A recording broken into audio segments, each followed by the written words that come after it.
Ladies and gentlemen, boys and girls, I'm Dr. Fascia, and this epic video is going to be all about preventing low back pain, getting you out of low back pain, and a pre-workout warm-up as well as a post-exercise cool-down doing fascia flow movements, okay? So, first off for the low back, something that we need to do in our posture, standing, sitting, driving, and exercising, is something, it's very common in Pilates, where we're going to draw the belly button in, but what we don't all know is that we need to engage the pelvic floor, and as weird as it sounds, the rectum. There's a sphincter in the rectum that you can consciously contract. So you can try it right now. When you engage your pelvic floor and the rectum area, you're going to, when that contracts, the lower abdomen contracts, and that's really important for managing low back pain all along this zone, okay? So when I say in the exercises pelvic floor muscles, that's what I'm referring to,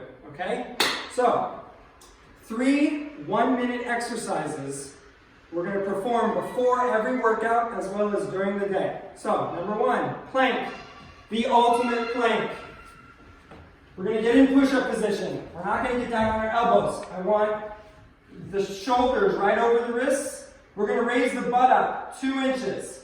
From there, we're going to engage the pelvic floor. Squeeze the glutes. Draw the belly button into the spine. You see how that rocks the tailbone under properly.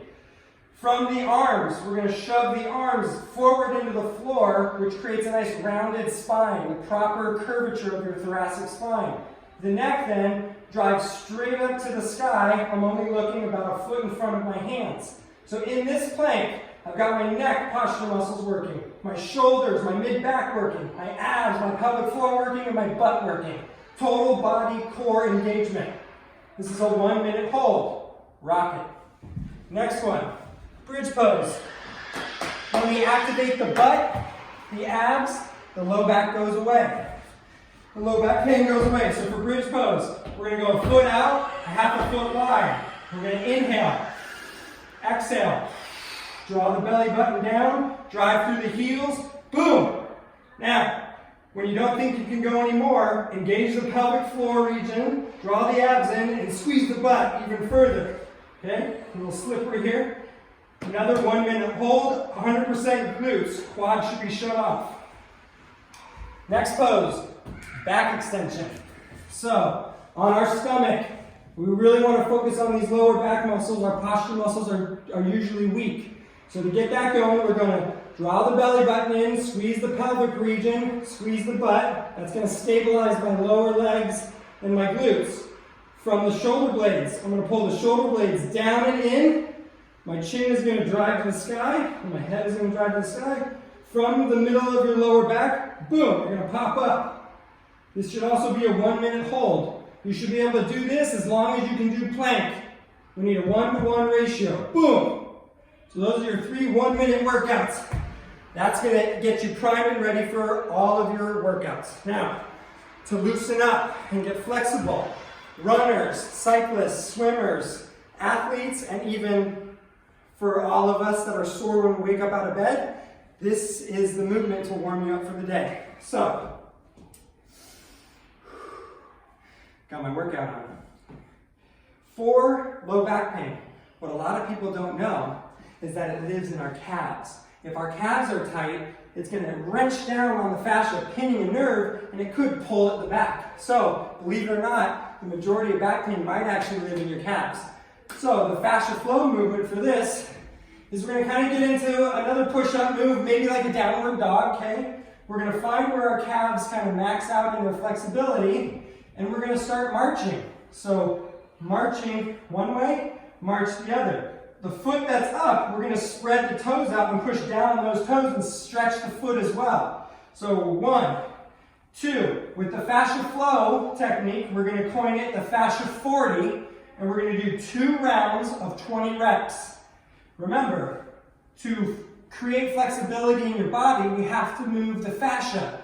And the fascia requires undulating movement patterns. So back and forth, back and forth. None of this static hold. This does nothing for flexibility. What we need is to rock. So 20 reps of that. Now, we're going to go into the hamstrings. So, simple hamstring move is I'm going to lock the knees, drop down, find that area where you're maxed out in your stretch, squeeze your butt, pull yourself up. Keep the core tight, pelvic floor region tight.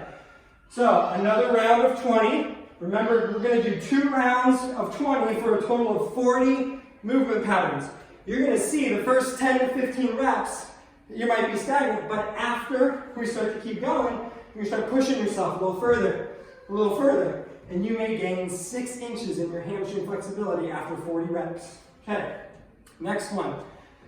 So quads are usually a big issue. You want to hold a chair, counter, tree stump, wherever you're at. This is going to couple with hamstring, calf, and quad. Engaging the core, engaging the right glute. I'm going to move the left one, toe up, curl the toe down, swing it back, grab at the quad. So none of this is a hold. We're basically just flowing through it. 20 reps each leg, and we'll do it twice. This is your new quad stretch, everybody. How nice does this look? This is going to flow you through. Okay, now, inner thigh and outers. IT band issues for everybody. We're going to get on the floor. If I'm going to do my left leg, now here's 90% of all right-handed people have a tighter left IT band and left back. So we'll do the left leg. The right leg is going to actually come out to 45 degrees. We're going to engage the pelvic floor, the abs, keeping the low back flush on the floor. Heel is going to slide. We're just going to attempt to do 2 rounds of 20, and we're going to start swinging this inward. The goal is to start stretching this lateral chain that way. So I'm hitting my right foot. I've gained the flexibility, so I'm going to move my right foot out, and I'm going to keep gliding. 1, 2, 3, 4. That took 5 reps to get me to this one. I'm going to go out again. Here we go. We're really fascia flowing. We're creating water. We're creating glide in the fascial chain. And that's how we stretch the IT band, the outer quad, and the back. Okay, that'll prep us and get us to our last movement pattern for the fascia flow movement. We're going to get the inner thighs. So, we're going to go nice and wide. 20 reps each way times 2. I'm just going to hit it, stretch it, get out of it.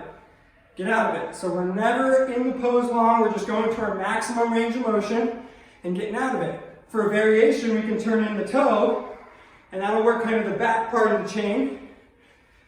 We're just gliding, gliding. I'm already getting looser and looser, and then go a little wider. Hit it, hit it. Fascia flow, baby. Get that water in there, okay?